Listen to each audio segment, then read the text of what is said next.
BTR first Facebook पेजनि बेरेखायै गसर थिसनदों Kokrajhar police थानायाव क'क्राझार सरकारि फरायसालिमानि सानै फरायसाफोरखौ I love BPMनि एडमिन होनना फोसावनायनि हेंथायै BTR फार्स्ट फेसबुक पेजनि सायाव फरायसाफोरनि गसर मैया 19 अक्ट'बर खालि BTR फार्स्ट फेसबुक पेजआ क'क्राझार सरकारि फरायसालिमायाव MA थाखोआव फरायबाय थानाय हास्थाय बरगयारि आरो BA 5 सेमेस्टार थाखोआव फरायबाय थानाय बिजितसुला नार्जारिखौ I love BPM पेजनि एडमिन होनना मोखां बिजाबाव फोसावना होनायनि हेंथायै हास्थाय बरगयारि आरो बिजितसुला नार्जारिया BTR फार्स्ट फेसबुक पेजनि हेंथायै क'क्राझार पुलिस थानायाव दिनै सानजौफुनि समाव मानहानि गसर थिसनदों।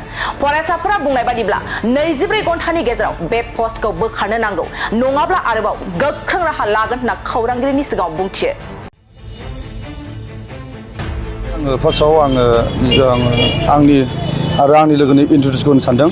आंनि मुङा हास्थाय नोगोरा बरगयारि, आंनि लोगोनि मुङा बिजितसुला नार्जारि। जोङो दा गभर्नमेन्ट कलेजाव फरायगासिनो दङ। आङो गभर्नमेन्ट कलेजाव MA फरायगासिनो दङ। ओमफ्राय आंनि लोगोआ दा डिग्री 5th सेमाव मैया जाखिनि थांनाय 19 अक्ट'आव मोनसे BTR पेजआ जोंखौ I love BPMनि एडमिट होननानै जोंखौ पस्ट खालामदों। जों दा बिनि सायाव जोङो BTR पेजखौ जोङो FIR होनाय जाबाय। पुलिस क'क्राझार जिल्लानि पुलिस स्टेसनाव जोङो बेखौ FIR होनाय जाबाय। बेखौ पुलिसफ्राबो बुंबाय बे माननि गेजेरावनो थाबैनो बेखौ दायनिगिरिखौ दिहुनगोन।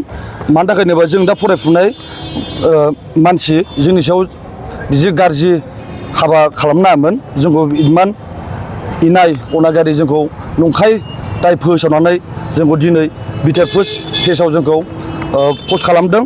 दा जों बेखौनो बुंनो सानो, जोङो बे I love BPM पेजखौ जों मिथिया, बिनि एडमिटआ सोर जों बेखौबो जों मिथिया।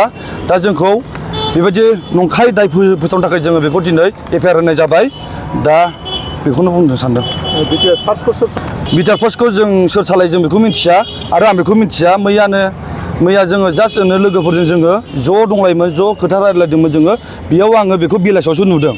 जोङो आन्दायदों बे पेजखौ सोर सालायो जों बेखौ जों मिथिया। BTR फार्स्टनि एडमिटबो जों मिथिया आरो I love BPMनि एडमिटखौ जों मिथिया।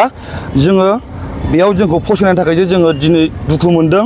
जोंखौ मानो नंखाय दाय मानो फोसावनांगौ जाखो, बेखौनो जोङो गुरै खावलायहरो BTR फार्स्टनि एडमिटखौ जाहाथे जोंनि बे पस्टखौ थाबैनो रिमुभ खालामथों। नङाबा जोङो बिनि सायावबो जों एक्सन लानाय जागोन। बे 24 घन्टानि गेजेरावनो थाबैनो बे पस्टखौ रिमुभ खालामनांगौ। आं बेखौनो बे मिडियानि गेजेरजों गुरै खावलायनाय जायो। गोजोन्थों। दुर्गा फुजानि धामाका दख'ना डिजाइन।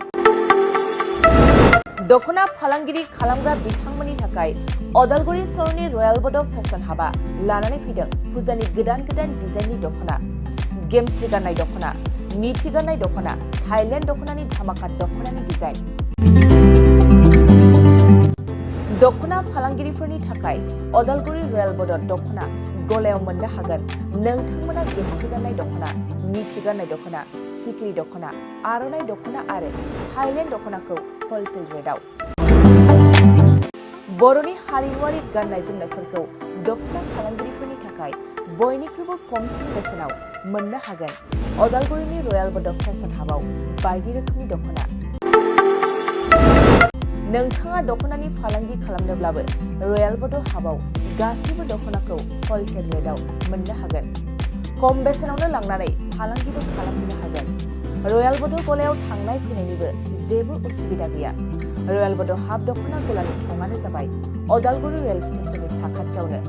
सोरबाफोर दुर्गा फुजानि अफारखौ खाबु लानानै दख'ना फालांगि खालामनोब्ला 9957 383083 जानबुं नङाव खौरां लानो हागोन।